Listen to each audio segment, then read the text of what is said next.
Hola, hola.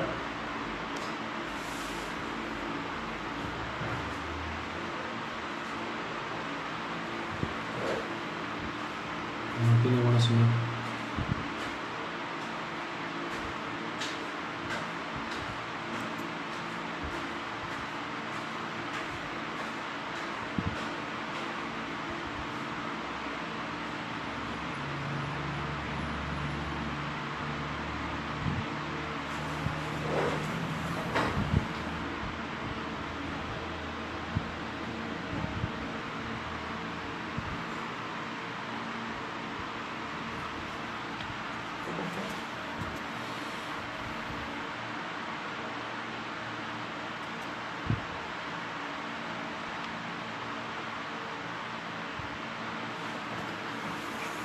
Necesito que apaguen todo.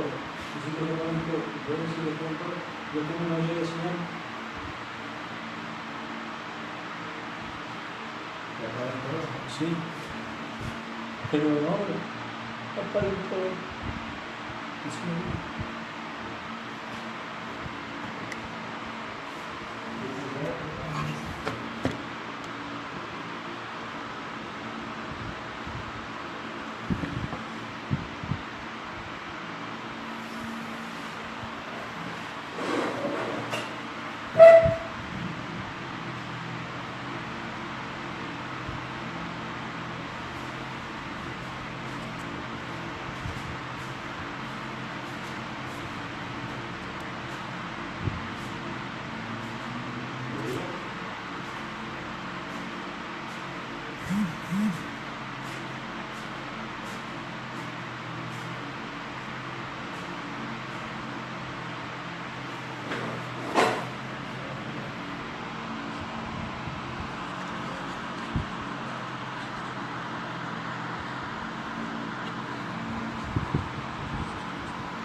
Hola, buenas tardes.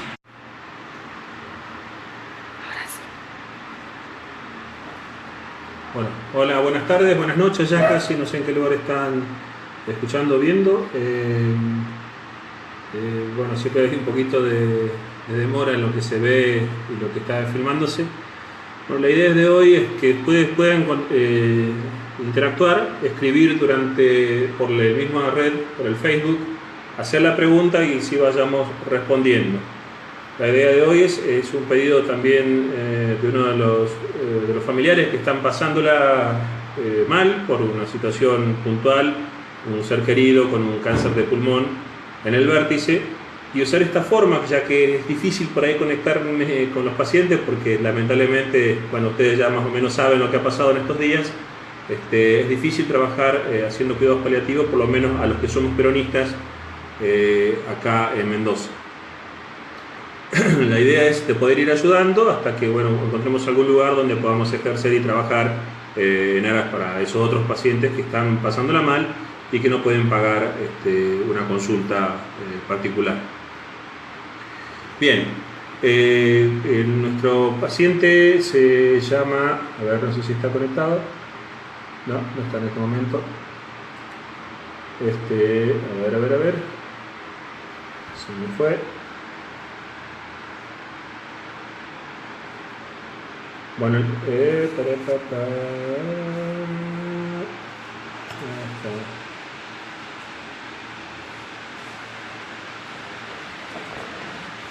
Bueno, la idea es de poder interactuar y poder hacer las preguntas, o que cada uno que quiera hacer alguna pregunta trate de conectarse debajo del video, así vaya viendo las preguntas que haya y se responde en vivo. Bueno, el cáncer de pulmón es una enfermedad bastante frecuente y prevalente en nuestro país, asociado por supuesto mucho al abuso de sustancias, más que nada las que son por vía aérea, las que entran por vía aérea, por ejemplo el cigarrillo. Es cáncer de pulmón antes del advenimiento de la masividad del cigarrillo, era una enfermedad rara, no tan frecuente. Generalmente los médicos, los anatomopatólogos se juntaban para poder mostrar algún caso, ver algún pulmón que significaba un tipo de tumor. No era muy frecuente. Hace 100 años era poco conocido, no era lo más prevalente. Se asociaban en algunos casos a tuberculosis, infecciones crónicas, pero nunca a algo tan masivo que vino después de la Primera Guerra Mundial, que fue el cigarrillo. El uso masivo en los hombres después de la Primera Guerra Mundial y el uso masivo de las mujeres después de la Segunda Guerra Mundial y asociado también a la liberación feminista o de los años 50, 60. Eso a los 20 años más o menos, que es el tiempo que necesita el cigarrillo actuar en el cuerpo para generar un tumor, ha sido lo que más prevalencia tiene en nuestro medio.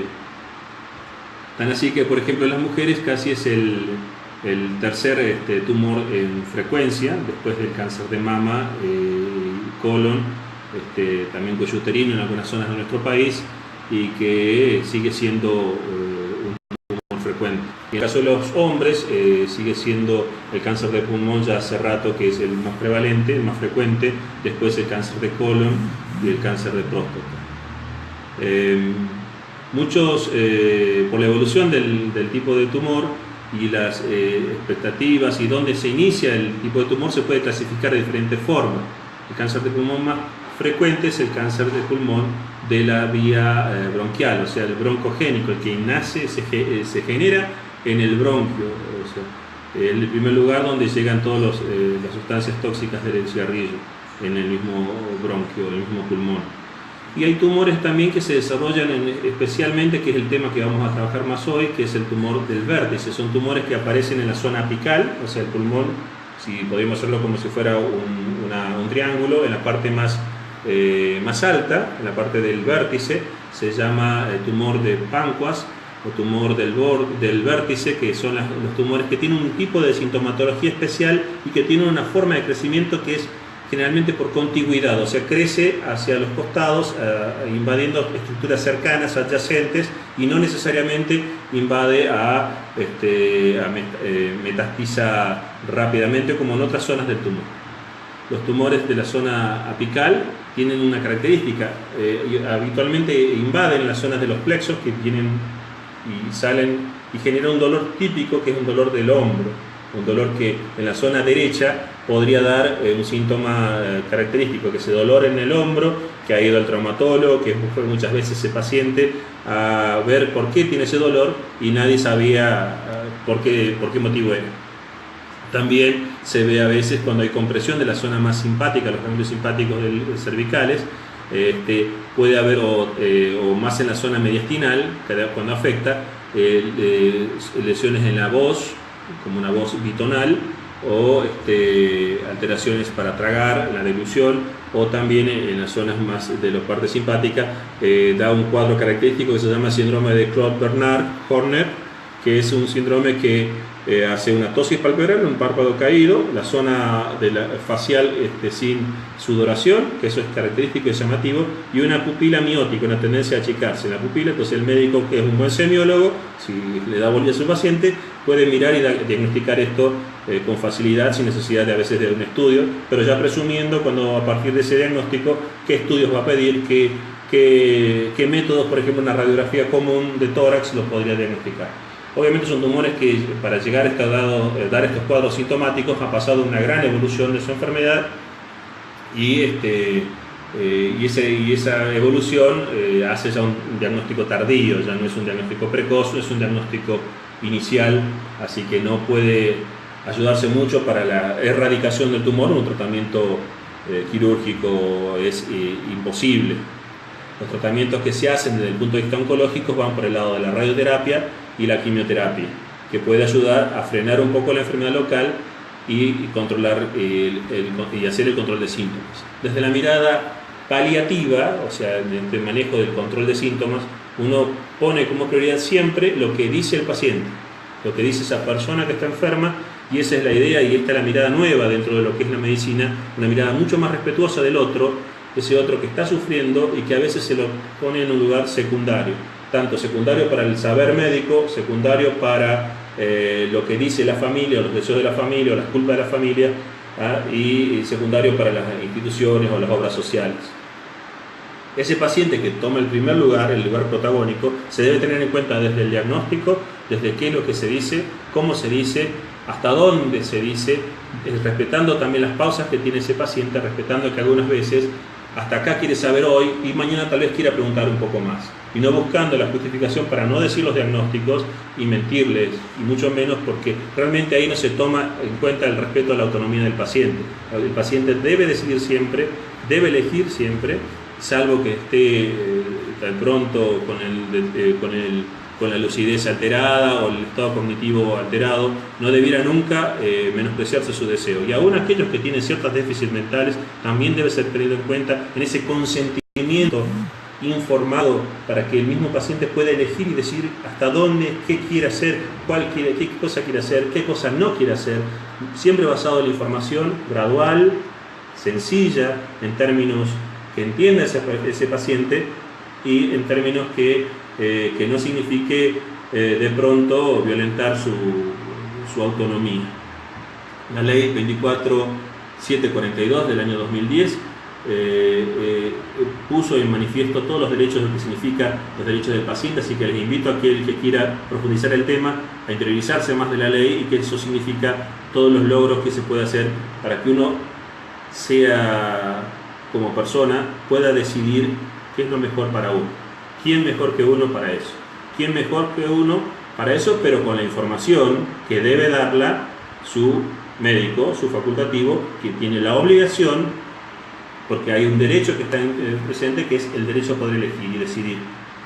Para eso, entonces, ese derecho prevalece a cualquier otro derecho, el derecho de los familiares, que por ahí se arrogan el designio de decir o no la información, pero también ese derecho de decidir o no sobre la información que se da o no al paciente tiene que ver también con una mirada médica errónea, aquel que primero habla con la familia, viola el secreto médico, viola el secreto profesional y no tiene en cuenta aquella persona que de pronto tal vez no quiera informar a su ser querido todavía, o primero que debe saber es el paciente, no los familiares. Entonces el médico tiene que ver la forma de dosificar la información y más que nada las malas noticias. Cualquiera puede dar una buena noticia, cualquiera puede decir la operación fue un éxito, pero aquel que tiene que decir, dar un diagnóstico de una enfermedad maligna o potencialmente terminal o mortal, breve, debe tener cierta cancha para poder hablarlo, para poder decirlo, pero jamás mentirle o negarle el diagnóstico de alguien que tiene que tomar decisiones y en base a esa información va a ser diferente las cosas que decida o no. ¿Hay alguna pregunta que quieran hacer? Por favor, háganosla llegar.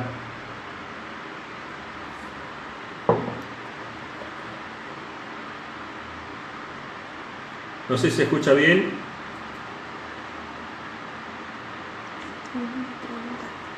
Yo acá no veo la pregunta. A ver, me está ayudando mi hija. ¿Dónde está? Ahora no la saque porque se va a ir la transmisión.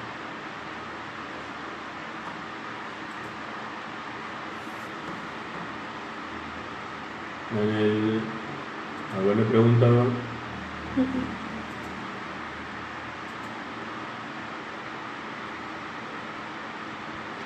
Bueno. A ver.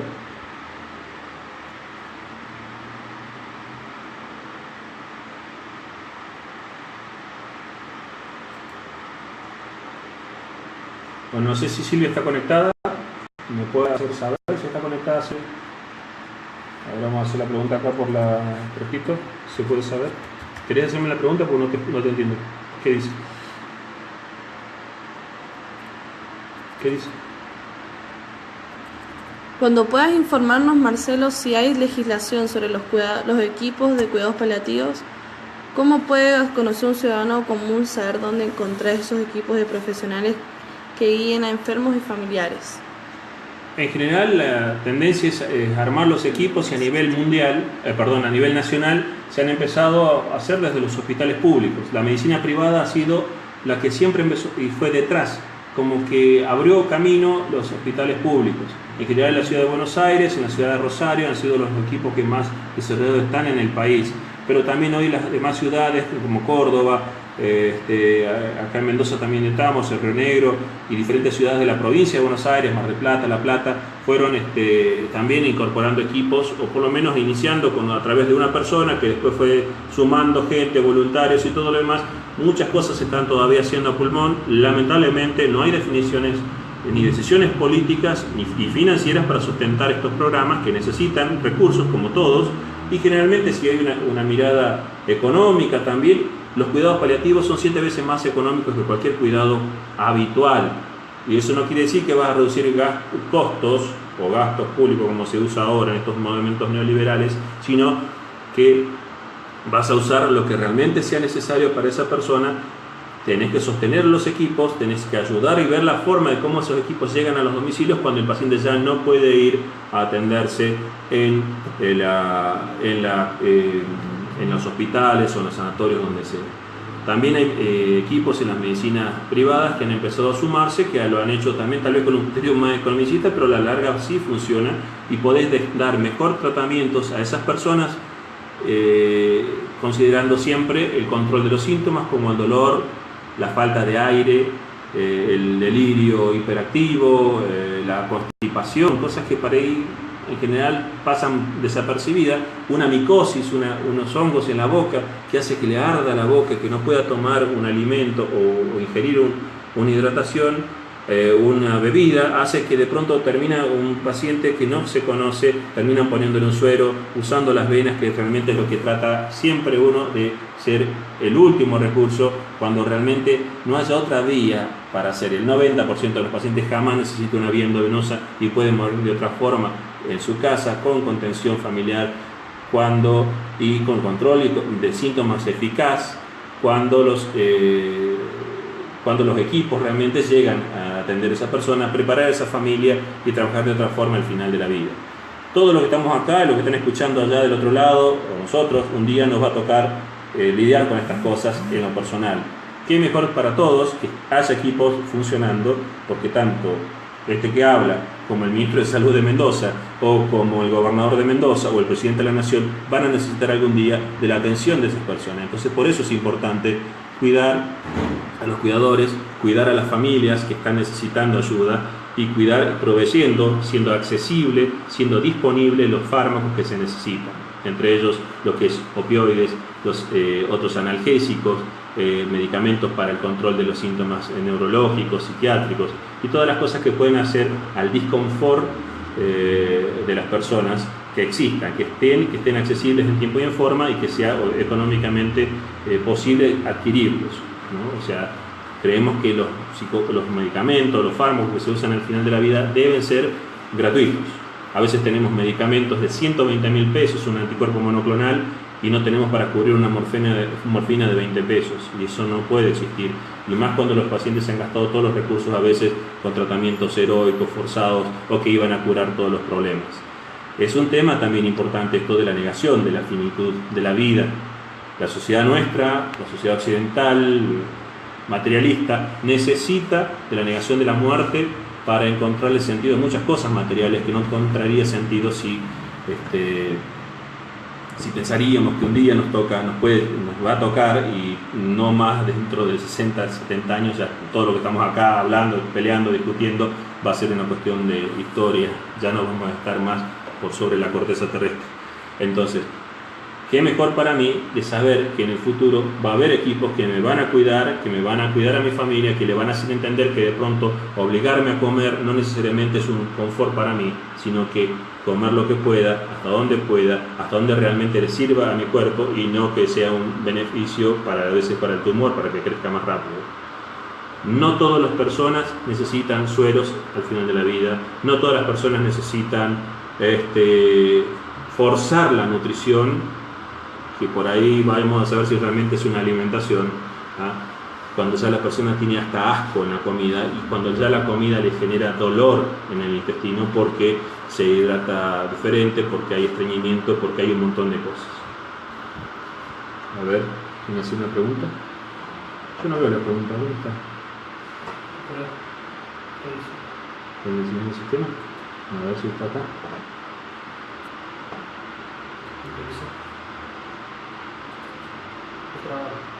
¿Se trabó? Fíjate WhatsApp.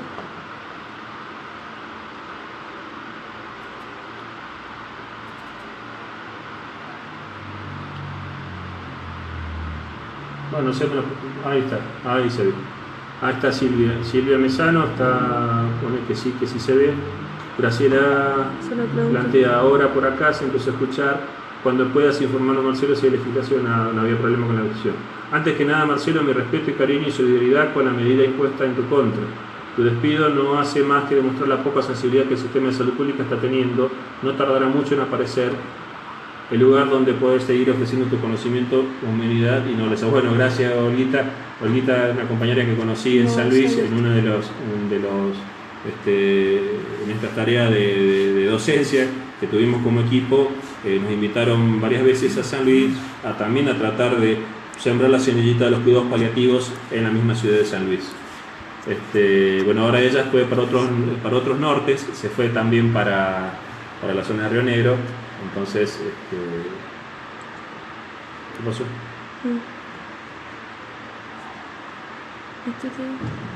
No sé por qué me... A ver. Los hospitales públicos siguen estando estos equipos de profesión de cuidados paliativos. En el hospital central ahora está una doctora, una colega, la doctora Comas, y en el hospital Noti son el equipo que está más formado, más armado. También hay otros doctores, una doctora también en el hospital Lago Maggiore, pero bueno, la idea es todo lo están haciendo pulmón, todo lo están haciendo poniendo mucho de ellos, a veces hasta con contratos precarios en el ministerio y bueno, peleando a veces por un presupuesto, peleando a veces por un montón de cosas. Generalmente los paliativistas tenemos la historia de pelear por algo que generalmente a las demás profesiones no le da mucha importancia.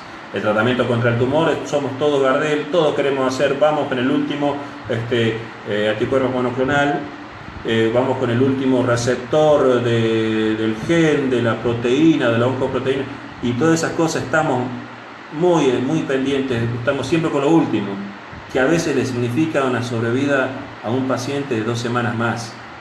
Esas son las cuestiones que también a veces no se dice al paciente y toman decisiones a partir de decir tal tratamiento es mejor, pero no se dice cuánto es mejor y qué significa esa mejoría y qué costo tiene para ese paciente. No estamos hablando de costo económico, que también es importante porque los sistemas de salud se sostienen por los aportes de todos los contribuyentes, entonces no es menor también el costo. Pero es secundario si ese costo significa una buena calidad de vida. La calidad de vida es la prioridad de los pacientes terminales, no es la cantidad de vida. Estamos hablando de los pacientes terminales. Aquel que tiene chance de curación, obviamente se hacen tratamientos por ahí hasta heroicos, por ahí hasta muy tóxicos, pero tiene esa posibilidad, ese norte que podés buscar para tratar de salvar la vida, entre comillas, de esa persona por este tiempo. Pero cuando el paciente ya tiene metástasis, cuando tiene un tumor de poco tratamiento, que los tratamientos que haya tengan un 20% de respuesta, ese paciente no debiera plantearse que el plan A es una panacea, sino que es un tratamiento que tiene tanto por ciento de chances de respuesta y que no necesariamente son curativas. Ahora, esa información es la que estamos hablando hace rato, que se debe graduar, que no se debe vomitar un diagnóstico, ni un mal diagnóstico, ni una mala noticia, pero sí se debe informar sin paternalismos, sin sobreprotección, a esa persona que está necesitando esa información para tomar una decisión, que puede ser que tenga que ver con la vida, o puede ser que tenga que ver con sus relaciones, con sus afectos, con sus decisiones económicas. Hay un paciente en la sociedad más anglosajona que te plantea: yo necesito saber cuándo es mi expectativa de vida cierta, porque tengo que tomar definiciones en cuanto a las empresas, qué tengo que vender, cómo distribuir las herencias o las cuestiones de testamento económicos para las familias, amigos o alguien que quiera beneficiar. O sea, no es menor el dato de la información, no es menor el dato de la formación y la capacitación en cuidados paliativos en un ámbito público, en un ámbito privado. Todas las obras sociales debieran tener hoy ya un equipo funcionando. Si lo ven desde el punto de vista económico, les conviene, porque realmente se ve que son mucho más eficaces y que muchas personas terminan haciendo tratamientos muy costosos para las obras sociales porque realmente querían buscar el alivio a un síntoma determinado. Por ejemplo, un dolor insoportable, maltratado por médicos con poca experiencia y mucha ignorancia en lo que es el manejo de opioides, y que hacen que esa persona termine recibiendo un tratamiento con un medicamento antitumoral que realmente no le ha beneficiado de nada, y el paciente sigue con dolor, y no hay respuesta de pronto, y sigue con dolor, cuando realmente debiera haberse tratado el dolor primero y después evaluar si el paciente desea seguir un paso más, que es el tratamiento contra la enfermedad. Volviendo al caso del paciente que está en fase terminal, aquel paciente que tiene una expectativa teórica de 6 meses de vida, entonces no debiera someterse a tratamientos que sean peor el remedio que la enfermedad. Y esa es la idea a esas personas a las que de pronto priorizamos y ponemos el punto central, aunque también hay otras personas que tienen otras enfermedades que son crónicas, porque recordemos que los cuidados paliativos no solamente apunta al paciente con cáncer, sino también a otras patologías que tienen otras patologías como la insuficiencia renal, la insuficiencia hepática, problemas neurológicos degenerativos. O sea, si bien nuestra capacitación mayoritariamente en mi caso es más oncológica, pero no descartar y no desentender que también los cuidados paliativos abarcan estas otras enfermedades, estas otras patologías que pueden tener nuestras personas pacientes.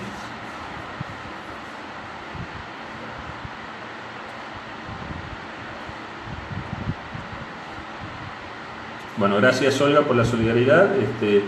Graciela planteaba cómo conocer al ciudadano común, saber dónde encontrar estos equipos. Mire, los ciudadanos comunes, Graciela, los ciudadanos comunes también pueden gestionar, también pueden exigir a sus instituciones, a sus hospitales, a sus dirigentes, que le pongan el acento también. No puede ser que nosotros nos enteremos de que el tratamiento de unas personas que están pasándola mal, que tienen una enfermedad degenerativa, solamente cuando nos toca a nosotros recién vamos a averiguar qué es lo que hay, a dónde. Tal vez a todos nos pasó. A mí me pasó también con seres queridos, que por eso me hizo motivar a llegar a esta especialidad, a la oncología o al mismo tratamiento de lo que significa lo que es cuidados paliativos. Tal vez si no me hubiese impactado la muerte de un ser querido de una forma tan determinada, no me hubiese interesado, hubiese buscado la cura de las enfermedades y no necesariamente el cuidado de la persona que está enferma. Y creo que ese es el dilema, por ahí va la diferencia del manejo de este tiempo. No sé cómo se está escuchando, si se está escuchando bien. Cualquier cosa decime vos si te escriben algo, porque yo no. Muy clara tu exposición, Marcelo, gracias. Silvia Mesano. Silvia me tocó atender su ser querido. Siempre las preguntas que se hagan por acá, la idea es preservar la intimidad o ¿cómo se dice? El secreto profesional. O sea, se puede decir, por ejemplo, María de 67 años tiene tal cosa, y en base a eso empezar a hablar para respetar esa autonomía y ese secreto profesional, ¿no? Porque una red, la idea es que la red sirva también para formar a otros que estén pasándola por ahí mal y que no sepan a dónde acudir, a quién preguntar. La idea es que pronto estamos buscando un lugar para seguir atendiendo a aquellas personas que de pronto necesiten cuidados paliativos, y queremos que sea algo gratuito, pero bueno, vemos cómo lo vamos a sostener. Tal vez algunos compañeros nos van a ayudar, eso estamos tramitándolo para que aún a pesar de la censura laboral, no sé cómo nombrarlo, podamos seguir laburando. El ofrecimiento de mi parte y de muchos compañeros que están ayudando es hacerlo gratuito hasta que podamos financiarlo o volver al Estado como correspondería. Estado. ¿Sí? ¿Alguien más? No tengo para... antes que nada, Marcelo, mi respeto, cariño y solidaridad con el medio personal, eso ya lo vimos. Claudia saluda, Miguel Ángel Montalto, Jorge Balmaceda, y no sé qué otras personas están ahí. A ver. Tienes que haber abierto. Bien. Se escucha perfecto. Pues bueno, se escucha bien, me alegro porque esas siempre son las preguntas que... A ver. Bueno. Los hospitales públicos sin estándares de la idea es que en vez a contra Jorge Balmaceda también saluda, a contramano de las definiciones que está generando este ministro actual, el doctor Giachi, de Mendoza, debiéramos tener ya, ir por más equipos, por más trabajo en todos los hospitales públicos, que la autoridad sanitaria que corresponde a su función ahora pudiera estar controlando si están tratándose, si tienen las ampollas de morfina cada institución, por ejemplo la clínica en la cual es el dueño, que tenga las necesidades de los pacientes y pueda controlarlo, lo que significa lo que es el dolor puntual. Fentanilo, morfina, oxicodona. ¿Qué provisión tiene de oxicodona el Hospital Parisien, por ejemplo? ¿Qué cantidad de metadona se ha usado en los últimos 12 meses en tal hospital de la provincia? ¿Cómo hace un paciente de Malargüe para tratarse los síntomas descontrolados de un cáncer de páncreas?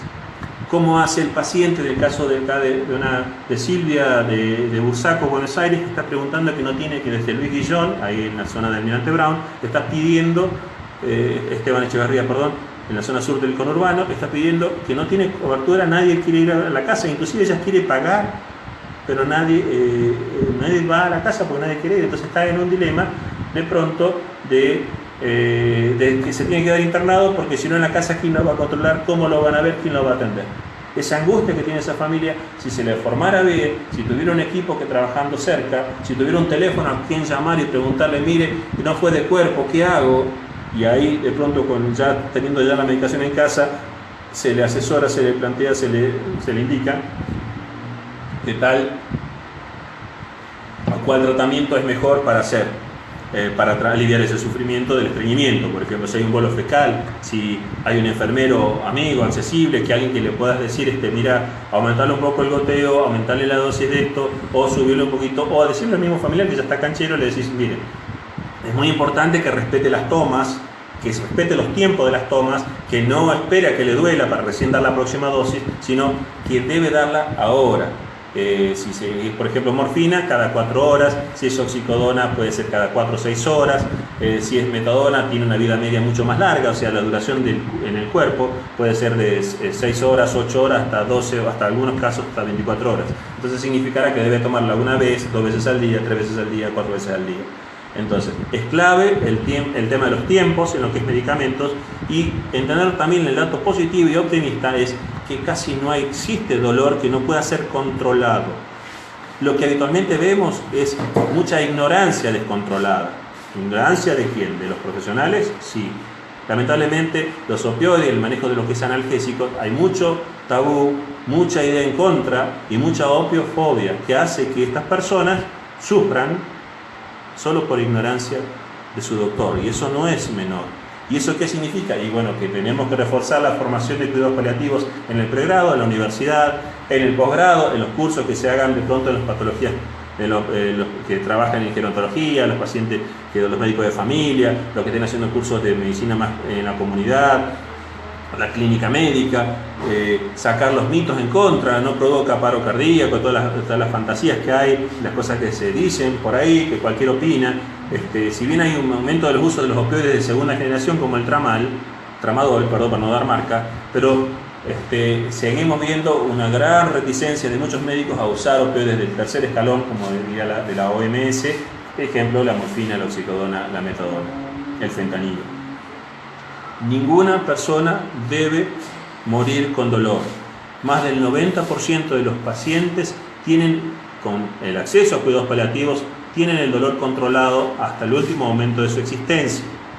Y por vía oral, no necesita vías endovenosas y suero, depender de que se vaya a mover el suero y ya está, y es una catástrofe porque son las 4 de la mañana y nadie viene a ponerle el suero de vuelta.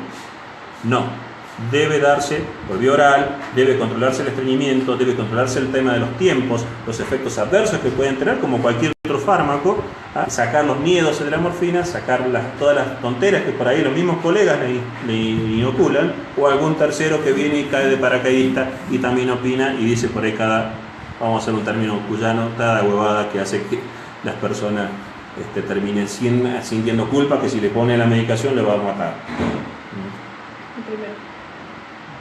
El primero.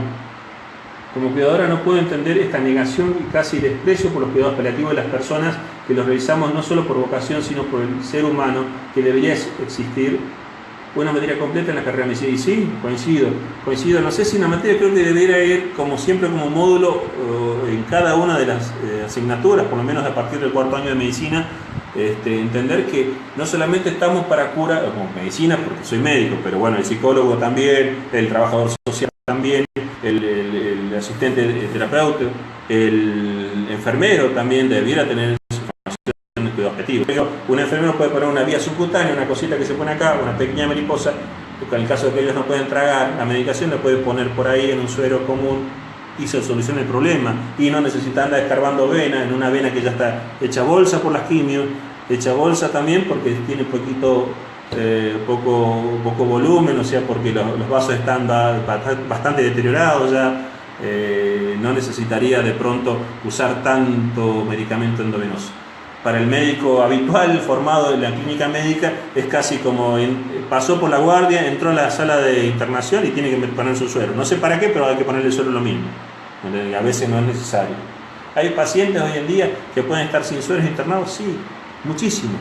Pero a veces se pone porque ¿cómo se va a estar internado? ¿Cómo no va a tener un suero? Todavía sigue estando esas cuestiones así casi como modas, que viene de los años 60 tal vez, y sigue estando. Por supuesto no quiere decir que no haya que usarlo, hay pacientes que sí lo necesitan y debe usarse. Incluido a veces, llegados los casos, en pacientes con mal manejo de los opioides, a veces es necesario también tenerlo en casa con suero, pero son los mínimos, son menos del 10% de los casos, menos del 5%, te diría, de esos pacientes debieran usar. La pregunta es, ¿por qué no le damos bolilla? ¿Por qué hay tanta negación? Y uno se me ocurre decir, porque no hay mucho negocio en esto. No hay negocio para ninguna corporación médica, no tiene, los medicamentos que usamos son baratos, no hay un negocio tampoco para la industria farmacéutica, tienen un costo pero es mucho más barato. Lo que sí se necesita es el recurso de los trabajadores que vayan a los domicilios. O sea, ahí me hace ruido por decir recursos humanos porque tiene que ver con alguna cuestión ideológica que no comparto, pero esos trabajadores de la salud que van a la casa tienen que sostenerlo a alguien porque pagan la luz, pagan las boletas del tarifazo, pagan los insumos, pagan la comida y necesitan cómo pagarlo, entonces necesitan trabajar. O sea, no es que vivan del aire. Esos trabajadores necesitan tener esa seguridad para que su salud económica y mental, para que después puedan dedicar todo su saber y entender a sus pacientes, a la familia de sus pacientes para que estén mucho más cómodos y trabajen mejor. Si no, tenés una especie de cuidados paliativos para una especie de élite, donde los que puedan pagar y los demás a la buena de Dios, que lo atienda, si es que llegan a conocer que existe algo que se llama cuidados paliativos. Entonces es importante la formación en el pregrado, aunque no sepa mucho el médico, por más que ya sepa que hay alguien que lo puede hacer o hay alguienes que pueden ayudar a esa persona, ayuda también. Si encima ese médico está formado en cuidados paliativos y sale un médico generalista, un médico de familia, un médico clínico que tiene conocimiento de cuidados paliativos, y tal vez resuelve el problema del 80% de los pacientes terminales y no necesitas nunca derivarlo a un equipo puntualmente, aunque siempre al final de la vida, cuando el paciente está en la casa, generalmente necesitas el enfermero mínimamente, necesitas a alguien desde lo médico, necesitas a alguien tal vez desde lo psicológico o lo social o lo espiritual, que es algo también por ahí que no se tiene en cuenta.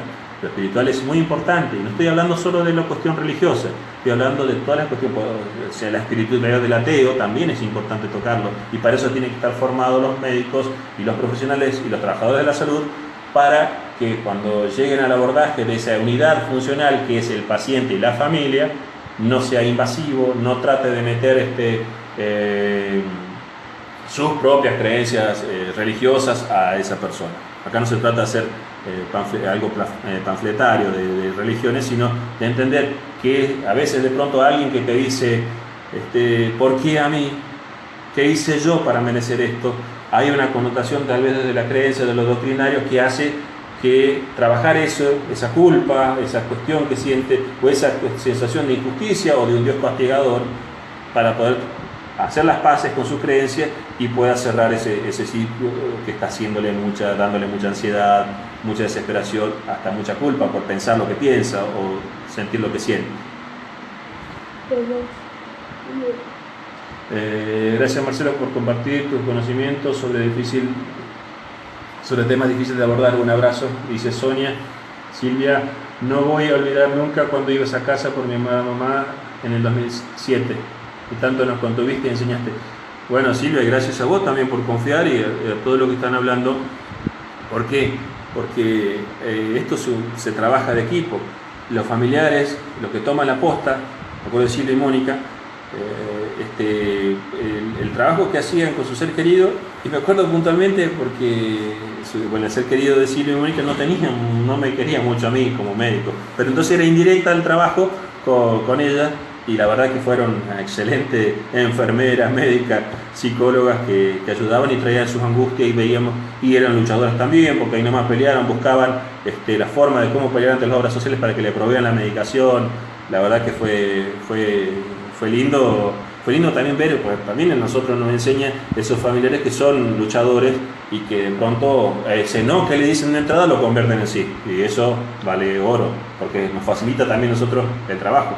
O sea, y bueno, no sé qué más. ¿Cuánto vamos ya? Pues si no yo me voy por la nube. Nos quedan 10 minutos. Bueno, la idea de esta intervención es poder ayudar y seguir trabajando en lo que es cuidados paliativos para aquellos de pronto que ya no van a tener acceso, por lo menos a lo que hacíamos nosotros, respetando a las personas que siguen estando en las instituciones, que la idea siempre es apoyar, jamás competir. No creemos que en estos momentos donde se necesitan tal vez 100 médicos de cuidados paliativos en toda la provincia, tal vez el doble de enfermeros, tal vez la mitad de psicólogos y trabajadores sociales, pero que trabajan en el tema, en un equipo interdisciplinario, que esa es la estructura básica de los cuidados paliativos. Nunca más el unipersonalismo y nunca más la medicina basada en lo que dice el doctor, sino en las necesidades puntuales del paciente y sus cuidadores, que puede ser su familia, puede ser sus vecinos, las personas de confianza de esa persona. Detectar el cuidador principal es clave, detectar el cuidador principal para de pronto a quien vamos a ayudar a formar, para que sean casi unos expertos en el manejo de medicamentos, y la verdad que lo hacen muy bien. Y ninguno de nosotros puede darle algo que para el paciente es muy importante. ¿Saben qué? Ninguno de nosotros puede darle, por más cariñoso que seamos, ese amor de la familia, que en esos últimos momentos de la vida no tienen precio, no tiene una mano que toca, vale más a veces que 100 horas de terapia por una relación no resuelta, una mala relación con la familia. A veces un cambio de pañal también puede ayudar a esas relaciones, esos familiares que están peleados con ese ser querido que se está muriendo, que a pesar del enojo hay mucha de esa cuestión, que por algo están ahí, por algo se acercan, por algo vuelven, por algo quieren cerrar, hacer algún circuito que no quede abierto. Eso ayuda mucho a la persona, eso ayuda mucho a esa persona que se está yendo a que calme su angustia, calme su ansiedad, calme su desesperación por no llegar sino que toma esas metas como logradas y se siente mejor, se siente más aliviado. Ese día las necesidades de morfina son mucho menores, ese día las necesidades del oxígeno son mucho menores, y vos ves otra calidad de vida. Y por eso es insistir en esto. A veces las horas del sueño, cómo pasó el día, son preguntas que son importantes de hacerlas para ver si está pasándola bien o a lo mejor posible, para no sé si algún término de bien estaría lo correcto, o sí, no sé. Ante la situación determinada, una persona que se siente mejor, ese día la pasa mejor y vale la pena vivirlo. Aquella persona que está con un dolor incontrolado, donde le dan paracetamol 500 según dolor, obviamente esa persona con ese mismo cáncer de páncreas, ese mismo tumor del vértice pulmonar, como estábamos hablando recién del caso, no va a pasarla bien. ¿Dónde estar? ¿En qué lugar es el mejor para estar?, preguntaba Silvia de Bursaco. El mejor lugar para estar es donde quiera el paciente, pero con los síntomas controlados. Si no controlaste los síntomas, es imposible que alguien pueda elegir con la libertad. ¿Qué libertad puede tener si tiene un esclavo que se llama dolor, un dictador, un represor que te está haciendo sufrir y que no te deja tomar una decisión. A mí con un cuchillo clavado en la espalda y no me pidan que me sienta feliz, porque no me voy a sentir feliz, porque me siento mal, porque me duele.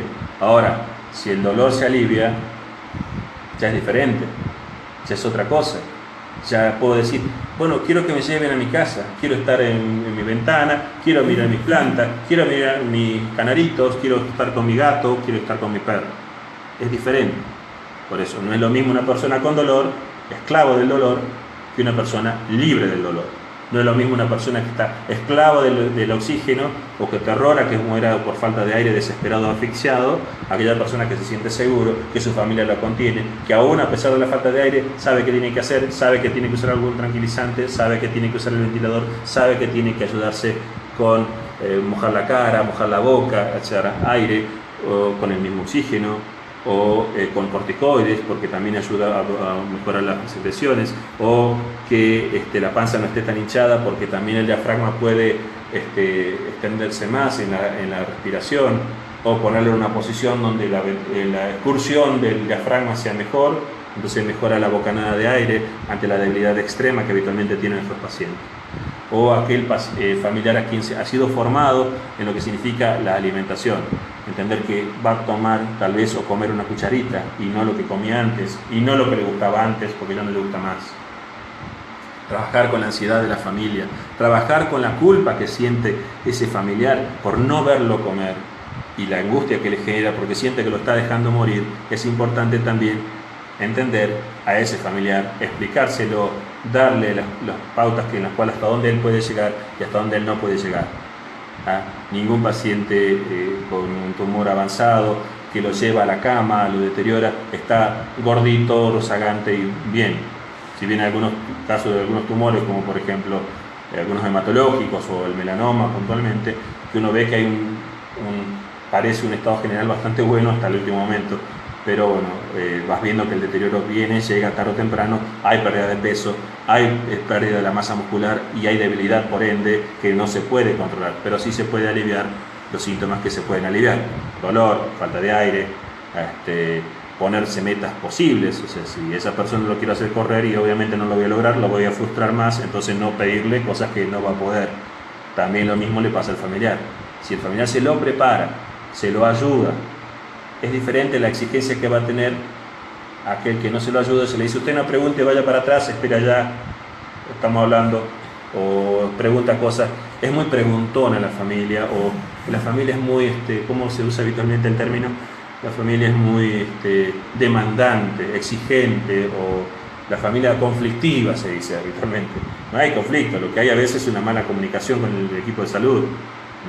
Por supuesto, todo nos ha tocado tener a alguien que no nos quiso o no quiere, y bueno, hay la posibilidad de que podamos darle la opción a que vaya a otro lado, pero que haya otro lado para ir. Entonces, esa sería la idea. Bueno, la idea es poder contactarnos por este medio hasta que podamos saltar la censura laboral que estamos padeciendo, yo y puntualmente los equipos que intentamos armar. Recordar de pronto que acá a veces, y quería no dejarlo pasar porque obviamente hay una expectativa también, que es por qué las ideologías en un país democrático, en teoría democrático, en donde hay libertad de expresión, hay artículos de la Constitución que nos defienden, ¿por qué nosotros debemos bajar la cabeza o si no poder trabajar? ¿Qué es esto? ¿De dónde estamos viviendo? Yo creo que ninguno de los votantes a estos gobiernos, provincial o nacional, ha hecho algo pensante con respecto a que había discursos donde se decía nadie te va a perseguir por pensar diferente. ¿Por qué ahora no podemos trabajar? ¿Por qué se arma todo un operativo con respecto a que si uno se ha convertido en faltador por decreto? Yo creo que los que me han conocido, los que me han visto trabajar, y perdón que sea autorreferencial, pero bueno, lamentablemente a mí me están atacando ahora, saben que no faltaba, y a veces hasta los días de paro, aún coincidiendo a veces con las luchas por el paro, por el motivo, no me gustaba faltar porque sabía que había alguien que estaba necesitando y teníamos que ir. Cada vez que nos tomábamos vacaciones estábamos rogando así, no sabía cómo, quién nos va a cuidar, pedíamos permiso, pedíamos favores, que algún médico venga y atienda, y estábamos al teléfono para poder asesorar a aquel que fallecía en la casa, que tenía que hacer con la parte legal. Entonces considero en lo personal también que es injusto lo que se está haciendo. Rubén Giachi, ministro de Salud de todos los mendocinos, recordá que no sos un ministro de Salud del Partido Radical, sino sos ministro de Salud de todos los mendocinos.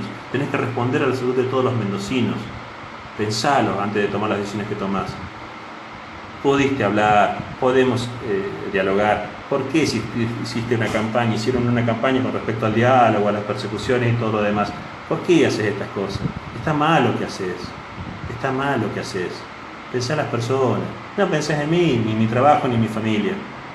Pero sí, ojo, tené cuidado, que a nosotros no nos pase nada, porque sos vos el responsable, nadie más que vos. Pensá, en los cargos, el poder un día se va, y acá yo en lo personal jamás pensé ser revanchista, jamás creí que íbamos a vivir esto que estamos viviendo ahora, en donde no podemos opinar, porque si opinamos en las redes sociales ya somos una especie de subversivos, corruptos. ¿Qué más cosas van a decir? Yo salí más pobre de la gestión en el PAME que la que entré. ¿De qué me vas a hablar? Vos podés decir lo mismo. Podés decir lo mismo con respecto a cuando fuiste director de PAME. Fuiste durante casi 3 años estuviste en la gestión de Néstor Kirchner, y fuiste vos también y seguías en el Instituto Nacional de Seguro Social. ¿Por qué haces esto? Si nosotros nos valoran por nuestro trabajo. Y vos podés ser tranquilamente radical. Tengo muchísimos amigos radicales que no están a favor de lo que estás haciendo. Tenés que pensar que la salud es de todos los mendocinos, y no lo que a vos se te ocurra manejar como si fueras un patrón de estancia. Yo no estoy pidiendo que coincidas con mi ideología. Tampoco me interesa que coincidas. Nunca voy a coincidir con la tuya. Considero que los negocios de la salud, estará muy bien que haya intenciones y decisiones y todo lo demás. Pero si lo que no nos interesa ese negocio, lo que queremos es realmente un trato ético para las personas, para los familiares, ¿por qué no nos dejas trabajar? ¿Qué me vas a decir? ¿Que soy un faltador? ¿Me vas a declarar cesante por faltas? ¿Quién te cree ese discurso? Solo vos lo crees. Y poné la firma, no te escondas detrás de otro tercero, no te escondas detrás del director del Hospital Central. ¿Qué tiene que ver él? Si sabe que vas a hacer lo que vos le digas que haga, o del jefe de servicio de oncología. Bueno, esperemos que reflexiones, que entiendas que hay muchas personas que están muy enojadas con lo que estás haciendo. Pensá que sos el ministro de Salud de la provincia de Mendoza y representás a todos los mendocinos, a los que votaron este proyecto Cambiemos y a los que no lo votamos, y tenés que rendir cuentas a todos nosotros. Es así, te guste o no. No podés hacer lo que estás haciendo. Pensalo, reflexioná, sos un hombre grande. Tenés que pensar un poquito más las cosas que haces y las consecuencias de los hechos que tomás. Acá nadie viene a boicotear tu proyecto de salud. Al contrario, si es algo positivo para el pueblo, soy el primero que te va a acompañar.